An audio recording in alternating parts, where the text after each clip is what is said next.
Bismillahirrahmanirrahim. Alhamdulillah rabbil alamin. Wa bihi nasta'in ala umuri dunya waddin. Asyhadu an la ilaha illallah wahdahu la syarika lah. Wa asyhadu anna sayyidana Muhammadan abduhu wa rasuluh. Allahumma salli wa sallim wa barik ala sayyidina Muhammad wa ala alihi wa sahbihi ajma'in. Amma ba'du, faqala al-musannif al-imam hujjatul islam Abu Hamid Muhammad bin Muhammad al-Ghazali rahimahullah wa nafa'ana bi'ulumihi fid darain amin. Wa mahma ikhtalaja dhamiruhu bihadhihi as-sifat zahara ala zahirihi dhalik hatta yakuna lil muwakkiri lahu al-mu'taqidi li fadlihi aktsaru ihtiraman wa yakuna biliqaihi ashaddu farahu wastibsyara mimman yaghlu bi muwalati ghairihi wa in kana dhalikal ghairu mustahiqqan lil muwalat wa rubbama yantahi al-amru bi ahli al-ilmi ila ayyataghayaru taghayyuran nisa wa yashukku ala ahadihim ay yakhtalifa ba'du talamidatihi ila ghairihi wa in kana ya'lamu annahu muntafi'un bi ghairihi wa mustafidun minhu bi dinihi wa kullu dhalik rashhu sifatil muhlikat al mustaqinnati fi sirril qalbi alladhi kad yazunnu al alimun najata minha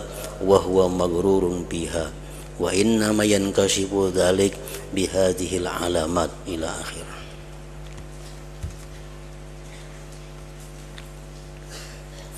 Makna kalamul Imam Al-Ghazali rahimahullah, manakala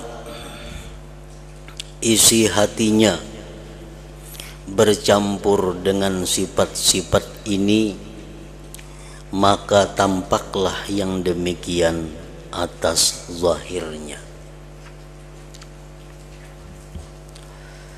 Maksudnya, manakala isi hatinya orang yang alim, yang wara, manakala isi hatinya orang alim yang wara tadi bercampur dengan sifat-sifat ini. Sifat yang mana? Sifat yang ingin menampakkan kewaraannya, sifat yang ingin menampakkan keilmuannya, sifat yang ingin mencari kemasyhuran atau popularitas terkenal. Nah, bila hatinya bercampur dengan sifat-sifat ini, maka tampaklah yang demikian atas zahirnya. Artinya ketahuan, kelihatan pada perbuatan zahirnya orang yang berilmu, yang wara tadi. Sehingga bagi orang yang menghormatinya dan meyakini keutamaannya itu lebih banyak dihormati. Artinya orang yang alim yang wara tersebut lebih menghormati orang yang menuntut ilmu kepadanya daripada orang yang kada menuntut ilmu lawan inya. Orang alim yang wara yang punya sifat-sifat tadi lebih sayang kepada orang-orang yang menuntut ilmu kepadanya dibanding dengan orang-orang yang menuntut ilmu kepada orang lainnya. Inya lebih menghormati orang-orang yang menuntut ilmu lawan inya, berpegang lawan inya, ketimbang orang-orang yang menghormati berpegang kepada orang yang lain. Itu tanda-tandanya. Sehingga bagi orang yang menghormatinya dan meyakini keutamaannya itu lebih banyak dihormatinya. Bila orang kada mengaji lawan inya, kada dihormatinya, kada disayanginya, kada dihiraukannya. Tapi kalau orang itu mengaji lawan inya, diperhatikannya, itu alamatnya. Dan ia dengan berjumpa dengannya itu lebih senang dan lebih gembira daripada orang yang berlebihan dalam bersahabat dengan orang lain. Inya berjumpa kepada orang yang menuntut ilmu kepadanya lebih suka daripada berjumpa orang yang menuntut ilmu ke orang lain. Inya lebih senang berjumpa kepada orang yang meyakini kehebatannya daripada berjumpa lawan orang yang meyakini kehebatan orang lain.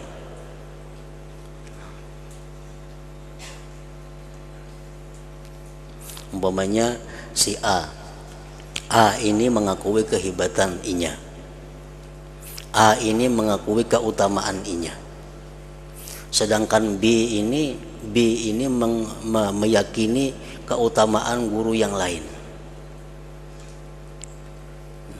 memuliakan kepada guru yang lain.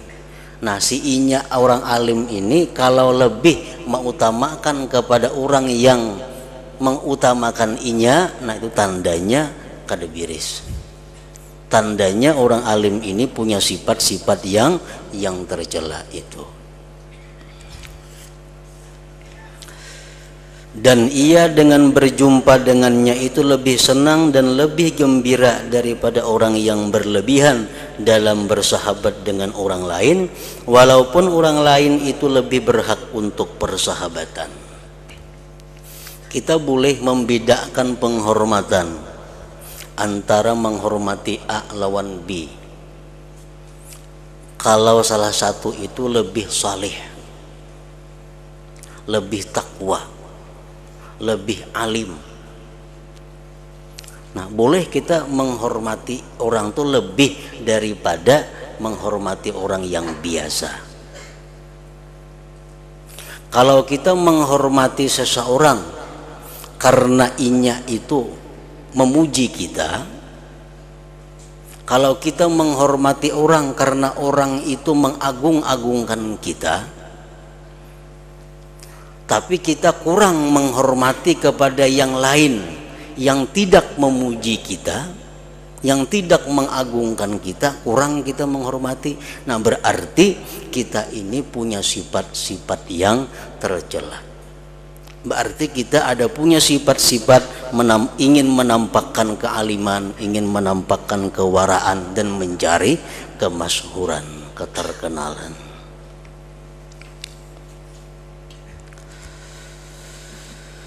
Dan kadang-kadang urusan ini berakhir dengan orang yang berilmu sampai bahwa mereka saling cemburu seperti cemburunya perempuan.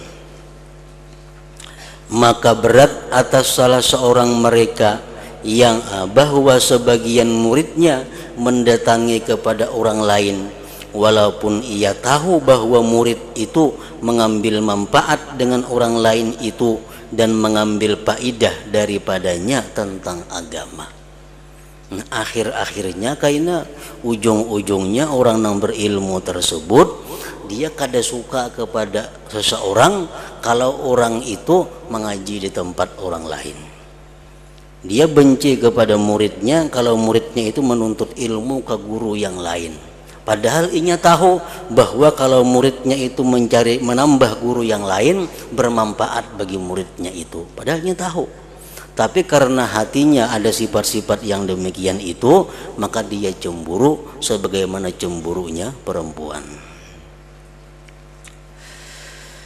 Dan semua itu adalah titisan sifat-sifat yang membinasakan, yang tersembunyi dalam rahasia hati, yang kadang-kadang orang alim itu menyangka dirinya selamat daripadanya, padahal ia tertipu padanya. Dan hanya saja demikian itu terungkap dengan tanda-tanda ini.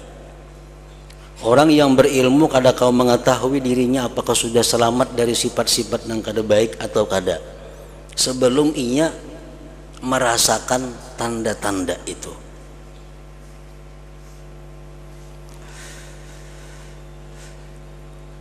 Dan hanya saja demikian itu terungkap dengan tanda-tanda ini. Dan fitnah orang alim itu besar.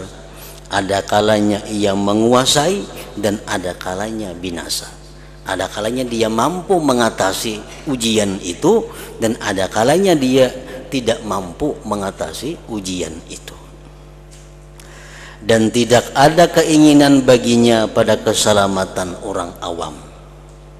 Ini kada penting orang awam itu selamat, kadang penting inya dipuji, inya disanjung, inya dihormati, inya dimuliakan. Nah, itu tujuannya.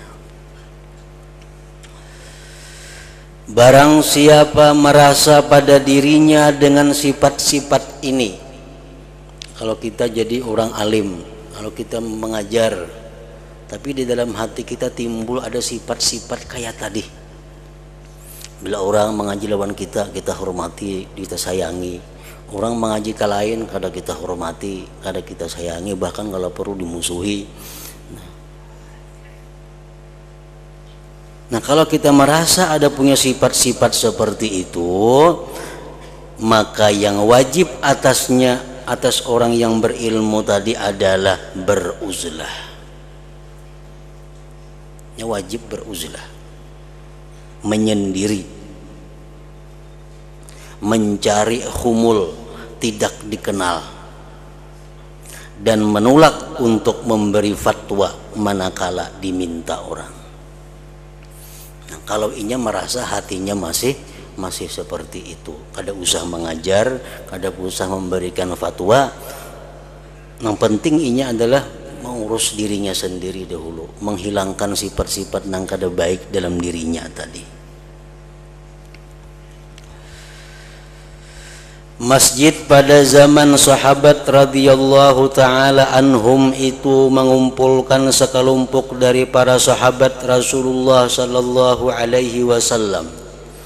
Di Masjid Nabawi itu sepeninggalnya Rasulullah sangat banyak orang-orang alim, sahabat-sahabat Nabi. Mereka adalah para ahli fatwa. Mereka bisa berfatwa karena mereka mengaji dengan Rasulullah. Dan mereka saling menolak memberi fatwa. Kalau ada orang betakun fatwa, mereka kalau bisa menolak. Kan betakun ke anu si A aja, si A itu lebih banyak ilmunya daripada aku. Kan betakun lawan si B aja, si B lebih banyak ilmunya daripada aku.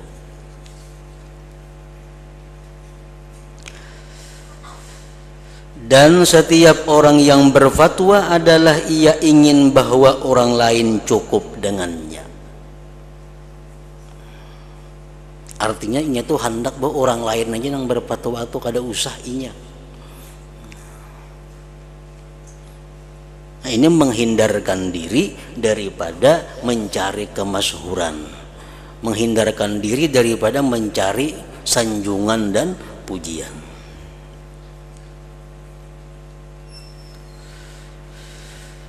Nah, jadi orang-orang yang alim, orang-orang yang berilmu, yang dalam hatinya masih ada sifat ingin terkenal, dalam hatinya masih ada sifat ingin dipuji, disanjung, diketahui orang kehebatan-kehebatannya, orang ini paling baik baginya kada usah mengajar. Yang paling baik uzlah, menyendiri. Apa tujuan menyendiri? Memperbaiki diri terlebih dahulu.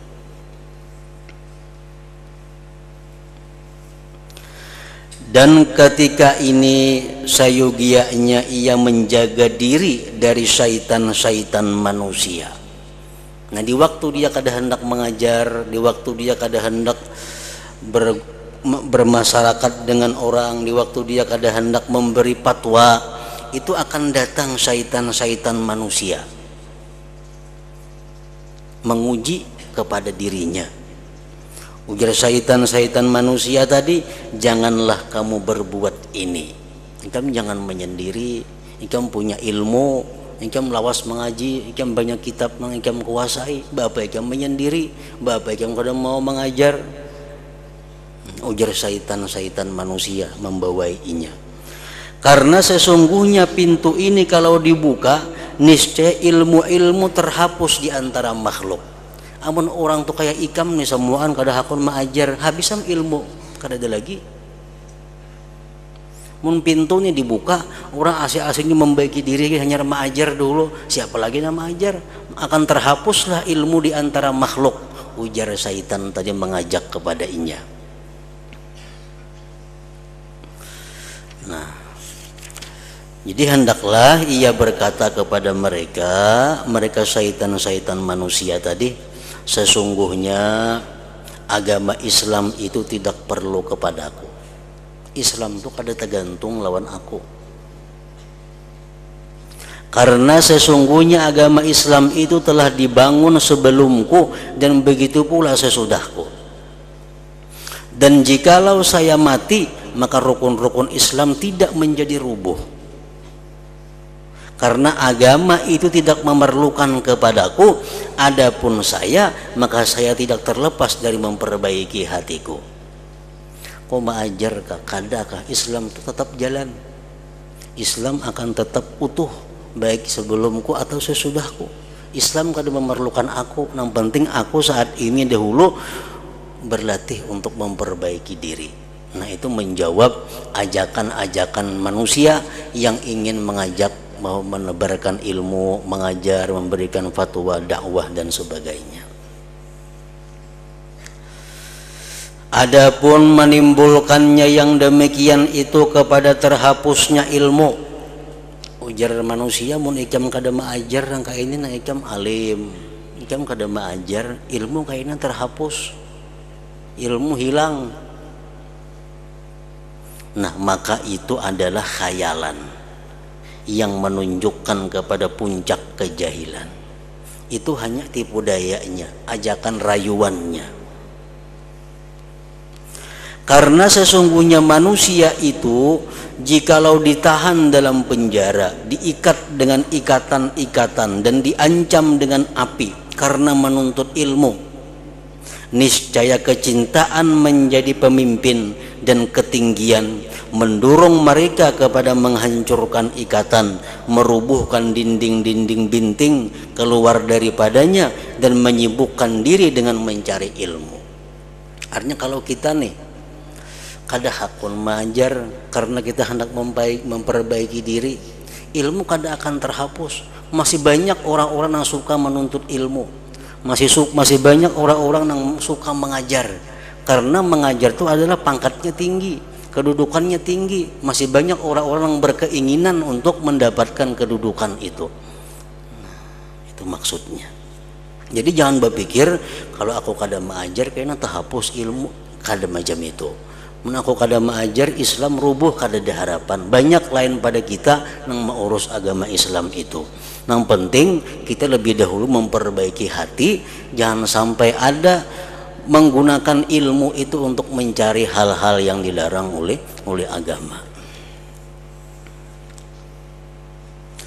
Maka ilmu tidak dapat terhapus selama syaitan mendorong kepada makhluk untuk cinta kepemimpinan.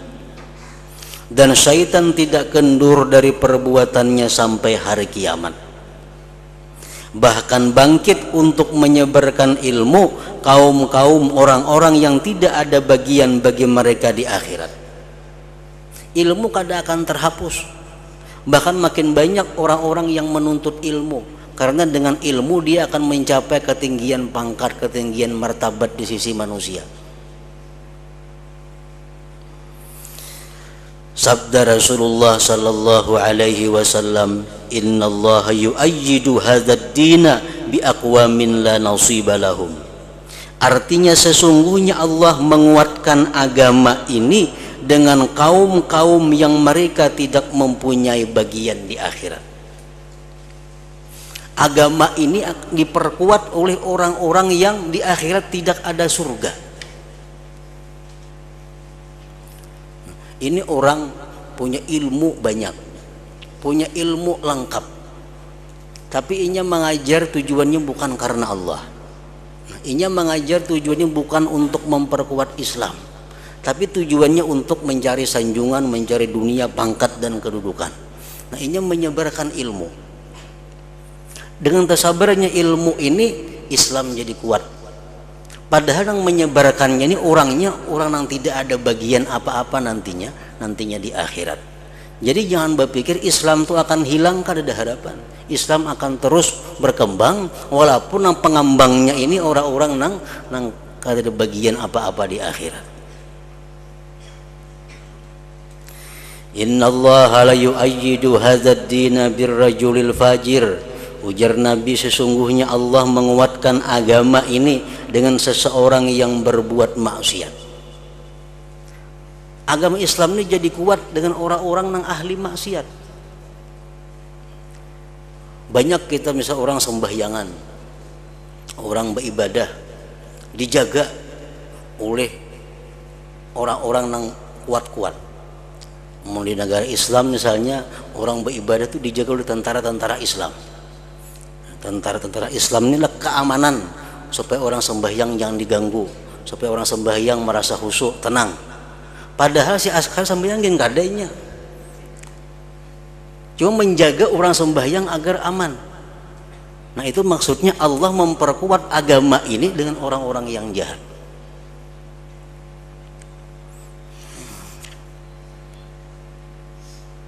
Mengadakan acara-acara syiar Islam, mengadakan acara pengajian-pengajian, maulah ini maulah itu, terlaksanalah pengajian, syiar Islam timbul. Padahal si panitian sambayangin gak ada orangnya, antara katuju bejudi gawiannya, tapi diajak urusan menyiarkan syiar, wahnya katuju, nya suka. Nah itulah Islam jar Nabi diperkuat dengan orang-orang yang seperti itu. Jadi jangan berpikiran bahwa kalau aku nek kada maajar Islam kayaknya rubuh, kada ada harapan. Kada ada harapan. Kita maajar atau kada maajar itu Islam kada terganggu. Jadi jangan beralasan aku harus maajar untuk menguatkan Islam. Islam walaupun kita kada maajar tetap kuat. Yang penting kita disuruh memperbaiki hati, memperbaiki diri. Maka tidak semestinya orang alim itu tertipu dengan pengacauan-pengacauan daripada syaitan tadi. Jika mau kada maajar, buat apa ilmu? Kami di akhirat ditanya Allah, kenapa kada maajar? Menikam kada maajar. Nah, itu bujur, ampun syaitan itu bujur kalau kita ini sudah maajar, mendidik, melatih diri kita seorang. Nah, kalau kita dengan ilmu itu masih suka mencari hal-hal yang negatif, kalau kita dengan ilmu itu masih mencari kedudukan kemuliaan di hati manusia, kita wajib memperbaiki diri dahulu.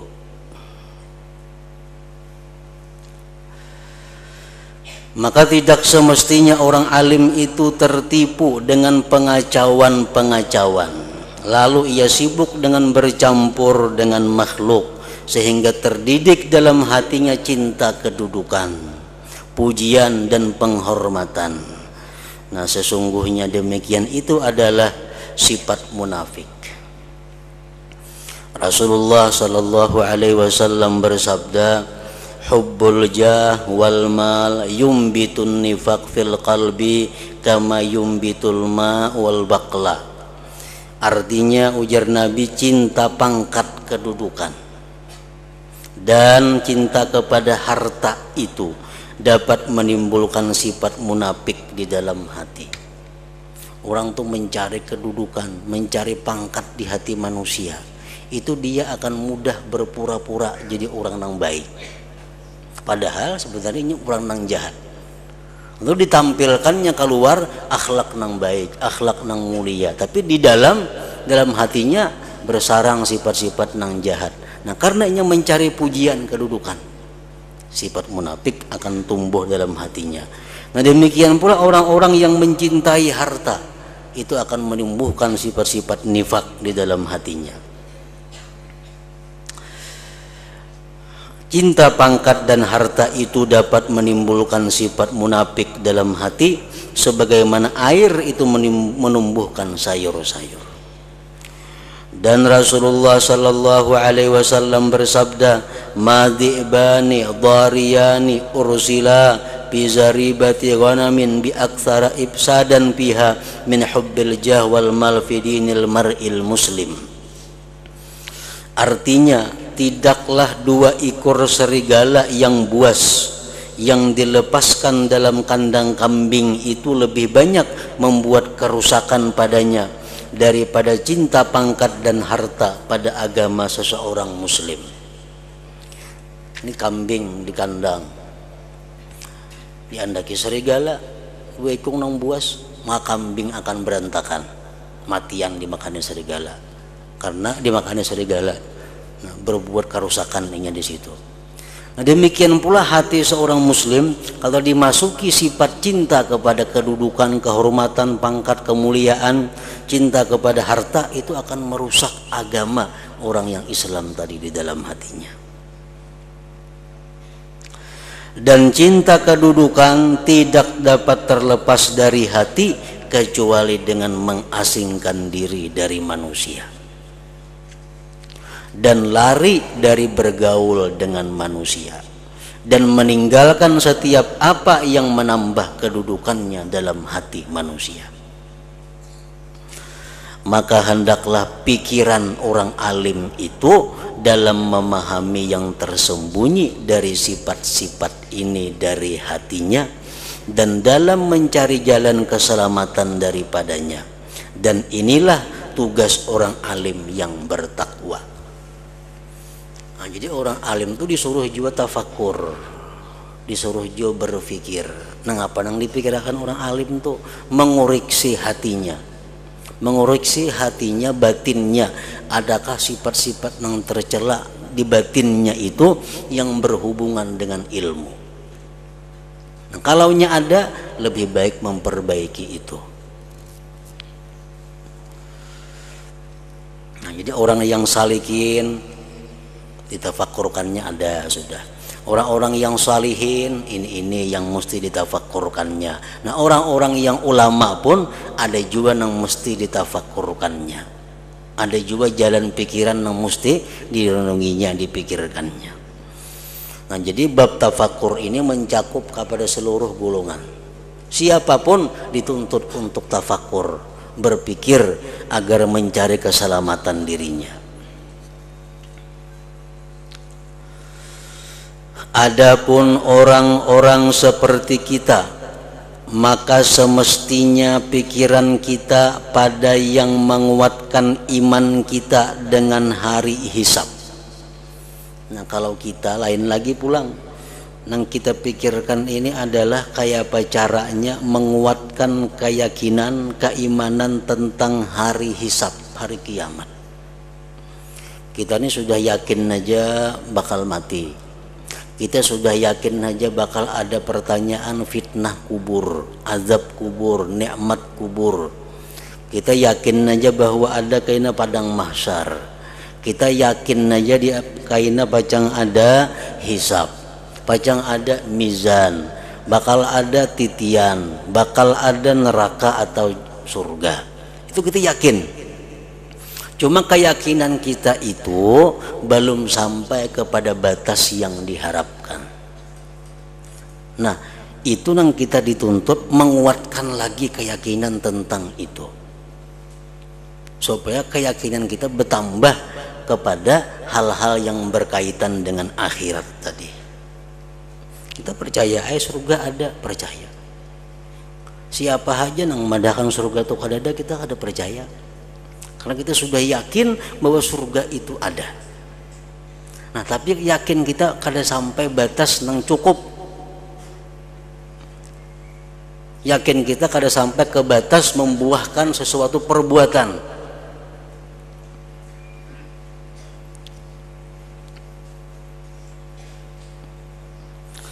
Adapun orang-orang seperti kita, maka semestinya pikiran kita pada apa yang menguatkan iman kita dengan hari hisab. Menguatkan iman itu kayak apa caranya? Antara lain dengan menalaah kitab-kitab yang berkaitan dengan hari kiamat. Berkawan, bergaul dengan orang-orang yang kuat keyakinannya tentang kiamat akhirat. Menjauhi pergaulan-pergaulan yang membuat lemah keyakinan itu. Memperbanyak zikrullah, memperbanyak hadir di majelis ilmu. Nah, itu jalan-jalan untuk menambah kekuatan iman, kekuatan yakin kepada hari akhirat itu. Nah, jadi orang-orang seperti kita itu yang dipikirkan kayak apa caranya supaya bertambah. keyakinan, keimanan kepada akhirat. Karena orang-orang salaf yang saleh jikalau melihat kepada kita, orang-orang bahari itu nang salihin, amunnya melihat kita nih, niscaya mereka berkata, sesungguhnya mereka tidak menganggap kita beriman kepada hari hisab. Menganggap kita, nyakabubuan para sahabat, para tabi'in tuh melihat kelakuan kita wah ini nih, dipadahannya kita nih kada beriman lawan hari akhirat itu. Kada nang berimannya lagi kita nih. Kalau inya melihat gerak-gerik tingkah laku kita, maka tidaklah amal perbuatan kita itu amal perbuatan orang yang beriman dengan surga dan neraka. Gawian kita, amal kita ini macam amal orang yang kada percaya lawan surga dan neraka. Bujur ya kita yakin surga neraka tuh ada, tapi praktik nang kita gawi hari-hari kayak orang nang kada percaya lawan surga neraka itu.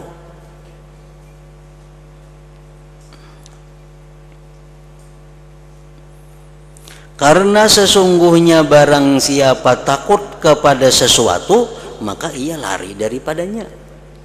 Kita takut lawan sesuatu pasti kita buka.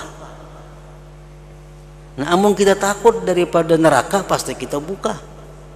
Dan barang siapa mengharapkan sesuatu, niscaya ia mencarinya.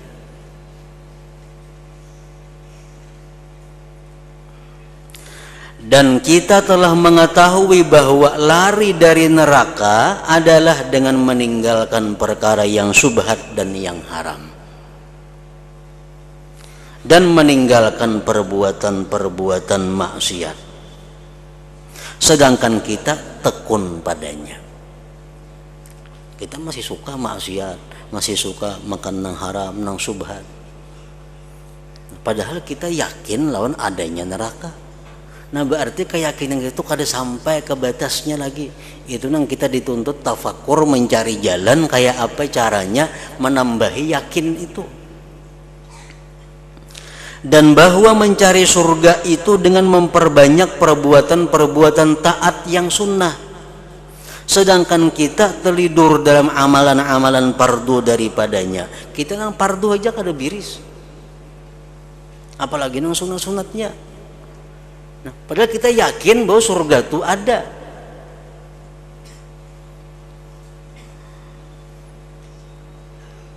Nah, maka tidak hasil bagi kita dari buah ilmu selain bahwa orang mengikuti kita dalam ketamaan kepada dunia dan kerakusan kepadanya. Dan dikatakan bahwa jikalau ini adalah tercela, niscaya para ulama itu lebih berhak dan lebih utama untuk menjauhinya, kerakusan kepada dunia dan kecintaan daripada kita. Dan mudah-mudahan kita seperti orang awam, apabila kita mati maka dosa-dosa kita mati bersama kita. Orang-orang awam ini bila mati habis juga dosanya. Nah, kalau orang-orang yang berilmu, apalagi mereka sudah mengarang kitab, memberikan fatwa, kalau kitab itu keliru, fatwanya salah, walaupun inya mati, dosanya kada mati, karena tetap dipakai orang kesalahannya itu. Maka alangkah besar fitnah yang kita hadapi, ujian yang kita hadapi jikalau kita berpikir. Maka kita memohon kepada Allah Ta'ala agar memperbaiki kita dan memberi taufik kepada kita untuk bertobat sebelum Dia mematikan kita. Sesungguhnya Dia yang maha pemurah, yang maha lembut dengan kita, yang menganugerahkan kenikmatan kepada kita. Nah, maka inilah jalan-jalan pikiran para ulama dan orang-orang saleh tentang ilmu muamalah. Ilmu muamalah, ilmu memperbaiki hati, ilmu memperbagusi akhlak, ilmu membujurakan ibadah, itu ilmu muamalah ngarannya. Kalau mereka selesai daripadanya, sudah selesai, dapat mengatasi hati, dapat menekan nafsu ammarah. Nah, selesai sudah mengurus itu, maka terputuslah berpalingnya mereka dari diri mereka, dan mereka naik daripadanya kepada tafakkur tentang keagungan Allah dan kebesarannya, dan merasa nikmat dengan menyaksikannya dengan mata hati. Nah, kalau sudah hati kita bersih dari sifat-sifat nang kada baik, kita perhiasi dengan sifat-sifat nang baik, sudah biris, sudah selesai. Nah, hanya kita naik ke mana? Naik ke kelas tafakkur berikutnya. Tafakkur merenungi tentang keagungan Allah, kebesarannya, dan merasakan nikmat yang diberikannya. Dan demikian itu tidak sempurna kecuali setelah terlepas dari semua sifat-sifat yang membinasakan dan bersifat dengan sifat-sifat yang menyelamatkan. Kita kada akan bisa tafakkur keagungan Allah, kita kada akan bisa tafakkur kebesaran Allah, kita kada akan bisa merasakan sebenarnya nikmat Allah kalau hati kita masih bersifat-sifat kada baik, belum berhias dengan sifat nang baik. Dan kalau tampak sesuatu daripadanya sebelum yang demikian itu, misalnya belum biris tapi memperbaiki hatinya, tapi kadang-kadang ada hendak tafakkur tentang keagungan Allah, maka ia orang yang kemasukan, yang sakit, yang keruh, lagi terputus, dan ia adalah lemah seperti kilat yang menyambar, yang tidak tetap dan tidak kekal. Kalau kita masih belum membaiki hati daripada sifat tercela, belum memakaiani hati dengan sifat terpuji, kalau kita hendak tafakkur tentang keagungan Allah, hendak tafakkur tentang keindahan perbuatan Allah, nah itu kita kada kawalawas, lemah macam kilat satu mata.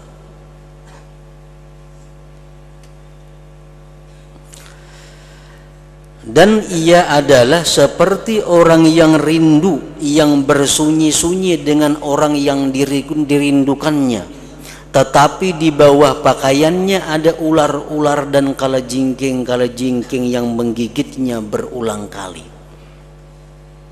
Kita berhadapan dengan orang yang kita rindukan, berduaan di tempat dengan orang yang kita rindukan, tapi di awak kita banyak ular, ada lah kalajengking, kaulah kita nyaman berhadapan itu, orang urusin aja dulu. Maka menjadi sulit atasnya kelezatan menyaksikan. Kayak apa jaharatnya orang yang dipandang, mun di awak kita ada ular, kada tak urus lagi orang itu. Nah, kayak itu juga kita kada akan bisa melihat, mata hati kita kada akan bisa melihat keindahan Allah, keindahan ciptaannya, kalau di dalam hati kita banyak sifat-sifat tercela itu.